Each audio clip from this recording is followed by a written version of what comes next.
Hi you guys, I hope you guys are all staying safe and that you guys are doing good.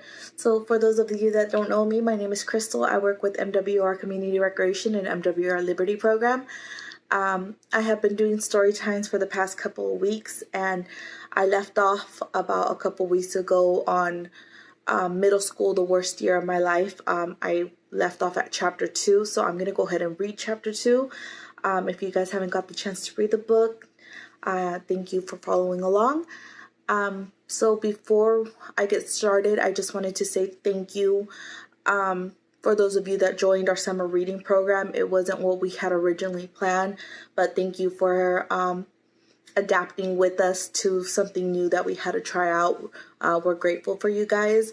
Our summer reading program has ended, but we will be doing our prizes and our giveaways as soon as we get everything calculated up, and the points and the badges. So again, thank you. So I'm gonna go on to chapter 2 now of middle school, the worst year of our life, my life. So thank you. Chapter 2, the middle school max security prison. Okay, so imagine the day your great-great-grandmother was born. Got it? Now go back another 100 years or so. And then another 100 years. That's about when they built Hills Village Middle School. Of course, I think it was a prison for pilgrims back then, but not too much has changed.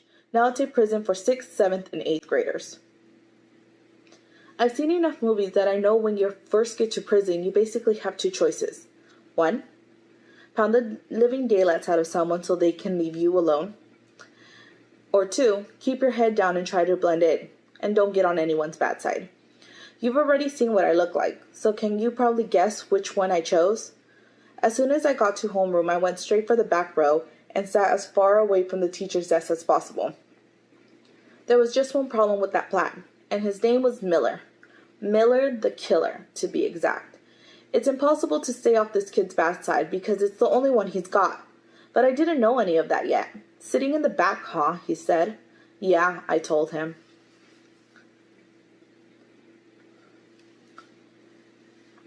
Are you one of those troublemakers or something? He said. I just shrugged. I don't really know. No, not really. 'Cause this is where all the juvies sit, he said, and took a step closer. In fact, you're in my seat. I don't see your name on it, I told him, and I was just starting to think that maybe that was the wrong thing to say when Miller put one of his extra large paws around my neck and started lifting me like a 100-pound dumbbell. I usually like to keep my head attached to my body, so I went ahead and stood up like he wanted me to.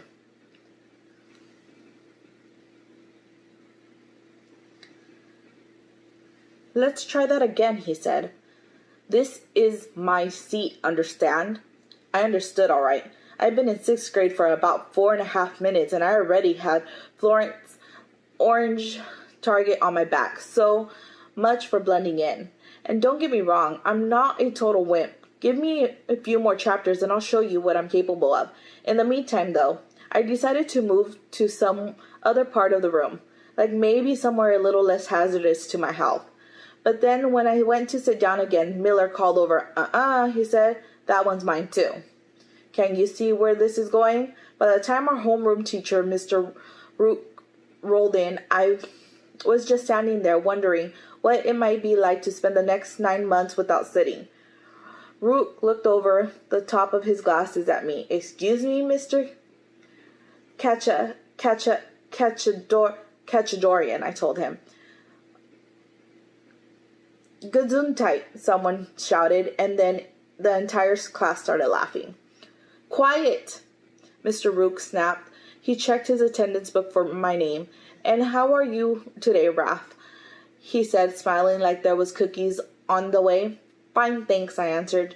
Do you find our seating uncomfortable, he asked.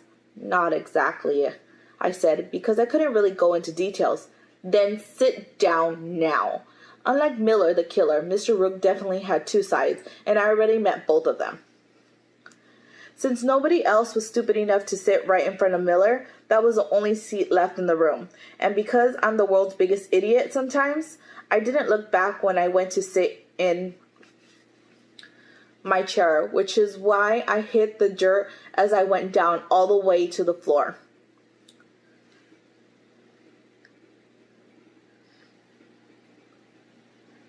The good news, given the way things had started off, I figured middle school couldn't get any worse.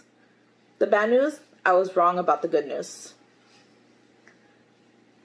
And that's it. End of chapter 2.